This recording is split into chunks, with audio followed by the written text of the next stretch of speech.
करीब एक वर्ष पहले 20 जून 2022 को जिस राजनीतिक ड्रामे की शुरुआत गुजरात के सूरत से हुई थी, उसका क्लाइमेक्स 11 मई 2023 को सुप्रीम कोर्ट में हुआ। सुप्रीम कोर्ट ने साफ कर दिया कि एकनाथ शिंदे ही महाराष्ट्र के मुख्यमंत्री बने रहेंगे। सुप्रीम कोर्ट ने कहा कि उद्धव ठाकरे ने फ्लोर टेस्ट का सामना नहीं किया था, उन्होंने अपनी मर्जी से इस्तीफा दिया था, इसलिए अदालत पुरानी सरकार को बहाल नहीं कर सकता।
सुप्रीम कोर्ट का रवैया रहा है, लेकिन सुप्रीम कोर्ट ने कहा है उद्धव ठाकरे जी ने रेजिग्नेशन दी है, इसलिए हम घड़ी की सुई पीछे नहीं कर सकते और इसलिए कोश्यारी जी को एकनाथ शिंदे को बुलाना पड़ा और एकनाथ शिंदे ने अपनी मेजॉरिटी प्रूव की है। तो इसलिए सुप्रीम कोर्ट के डिसीजन के मुताबिक एकनाथ शिंदे गवर्नमेंट आज तो सेफ है और ये मैटर अभी डिस्पोज ऑफ किया गया है। तो अभी गवर्नर और स्पीकर पे तो कड़े शब्द इस्तेमाल किए गए हैं, लेकिन उद्धव ठाकरे जी के इस्तीफे की वजह से ये पूरी केस उनकी ओर से पूरी तहस नहस हो गई और अभी एकनाथ शिंदे ही सीएम रहे।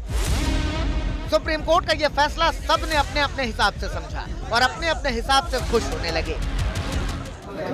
बाळासाहेब ठाकरे जी के विचार का विजय है, शिवसेना भाजपा युति के विचारों का विजय है और लोगों ने जो चुनाव में मैंडेट दिया था उसका विजय है। और बाळासाहेब ठाकरे जी के विचार से जिन्होंने प्रताड़ना करने का काम किया था, उनको एक मुंह तोड़ जवाब इस आज के सुप्रीम कोर्ट के निर्णय ने दिया हुआ है। खुद डिप्टी सीएम कह रहे हैं कि अब दूध का दूध और पानी का पानी हो गया है, कानूनी तौर पर सरकार दुरुस्त है। माननीय सुप्रीम कोर्ट ने आज महाराष्ट्र के मामले में जो डिसीजन दिया है उस पर हम पूर्ण तरीके से संतोष व्यक्त करते हैं और अब किसी को भी ये शंका नहीं होनी चाहिए कि महाराष्ट्र की सरकार पूर्णतः संवैधानिक है, पूर्णतः लीगल है और ये पूरे संवैधानिक ताकत के साथ यहां पर कार्य कर रही है। इधर शिंदे की सरकार में शामिल लोगों का जश्न था, उधर उद्धव गुट वाली शिवसेना भी जश्न मना रही थी। फैसले के तुरंत बाद उद्धव गुट वाली शिवसेना के कार्यकर्ता पटाखा फोड़ने लगे, नारेबाजी करने लगे। उद्धव ठाकरे ने भी माना कि फैसला उनके हक में है, इसीलिए उन्होंने नैतिकता के आधार पर शिंदे का इस्तीफा मांग लिया। ठीक है, कानूनी तौर पर मैंने इस्तीफा दिया, शायद गलत हो सकता है, लेकिन नैतिकता अगर देखे तो जिन लोगों को मेरे पिताजी ने, मेरे पार्टी ने सब कुछ दिया, वो लोग उठकर मेरे ऊपर उंगलियां उठाए तो उनके लिए मैं मेरा विश्वास या अविश्वास क्यों जताने की कोशिश करूं? तो ऐसे लोगों को अधिकार ही नहीं है मुझे सवाल पूछने का। जिन लोगों ने मेरे पार्टी से सब कुछ लिया और गद्दारी की, तो गद्दार लोग मेरे ऊपर अविश्वास लाए और उसका मैं सामना करूं, कैसे हो सकता है? ये तो गद्दार लोग हैं। अभी जैसे मैंने नैतिकता का पालन किया, तो अगर इस मुख्यमंत्री में जरा भी कोई नैतिकता होगी तो मुख्यमंत्री और उप मुख्यमंत्री ने इस्तीफा देना चाहिए, जैसे मैंने दिया। गवर्नर और स्पीकर पर की गई टिप्पणी को भी शिवसेना ने मुद्दा बना लिया। बोले हम जो कह रहे थे वही सच था। सुप्रीम कोर्ट का अगर आप निर्णय देखें तो हम खुश हैं कि देश में लोकतंत्र और न्याय व्यवस्था आज भी जिंदा है। संविधान मरा नहीं है या कोई संविधान की हत्या नहीं कर सकता। सत्ता आती है, सत्ता चली जाती है। सबसे पहले जो सुप्रीम कोर्ट ने कहा है कि जो शिंदे गुट का व्हीप है वही गैर कानूनी इलीगल है, उसका मतलब है वो लोगों ने जो व्हीप बजाया था वो गैर कानूनी है।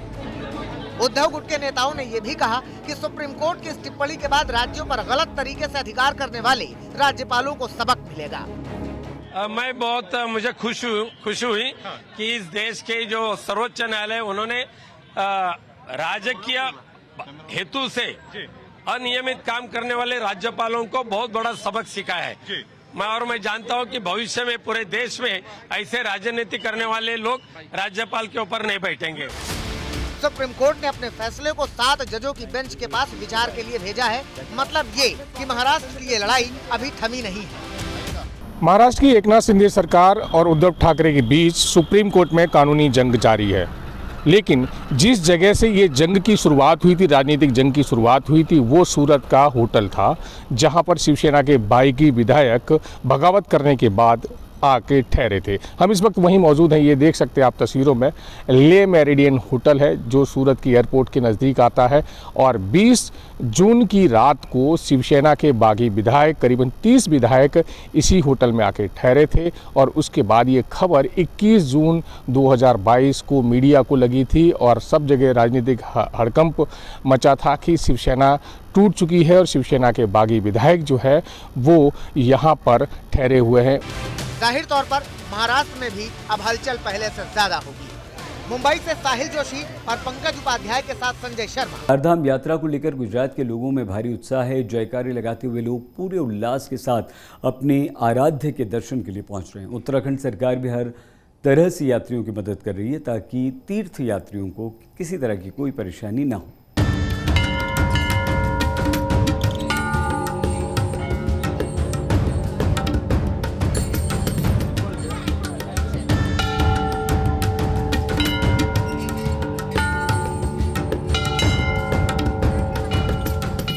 चारधाम यात्रा के लिए यात्रियों के जोश में कोई कमी नहीं है। आस्था का सैलाब उमड़ रहा है तो प्रशासन का उत्साह भी कम नहीं है।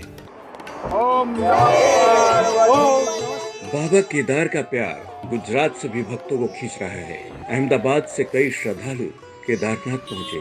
उन्होंने केदारनाथ को दूसरा स्वर्ग बताया। इसके साथ ही भक्त कहते हैं कि पैदल मार्ग की सारी कठिनाइयां केदारनाथ के दर्शन मात्र से ही दूर हो जाती हैं। मेरा नाम नायक कृषा है। मैं अहमदाबाद गुजरात से आई हूँ। केदारनाथ जी के लिए दर्शन के लिए आई हूँ।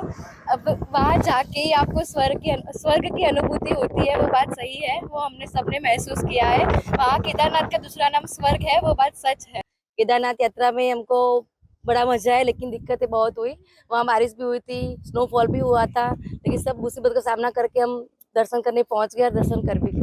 गुजरात में स्नोफॉल नहीं होता है, केदारनाथ में लगातार स्नोफॉल हो रहा है, तो कैसा लगा स्नोफॉल? बहुत ही बढ़िया लगा स्नोफॉल। हमें ऐसा महसूस हुआ कि कहीं और जगह ही हम आ चुके हैं।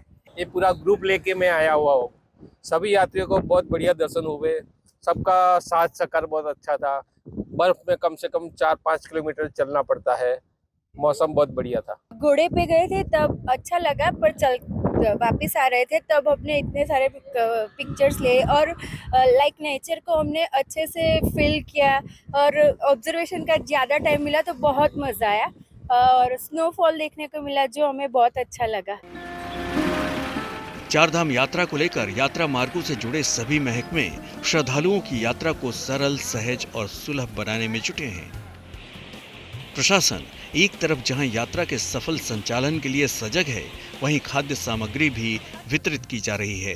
साथ ही श्रद्धालुओं के स्वास्थ्य का भी पूरा ध्यान रखा जा रहा है। मेडिकल हेल्प के लिए यात्रा मार्गों पर कैंप लगे हैं, जहां उनका हेल्थ चेकअप हो रहा है। श्रद्धालुओं को असुविधा न हो, इसके लिए प्रयास जारी हैं। केदारनाथ आने वाले श्रद्धालुओं के लिए रास्ते पर खास तरह की चटाइयां भी बिछाई गई हैं। तस्वीरों में इन चटाइयों से होकर श्रद्धालु आपको गुजरते हुए दिखाई दे जाएंगे। दरअसल इन स्पेशल चटाइयों को लगाने से बर्फीले घुमावदार रास्तों पर फिसलन का खतरा कम रहता है।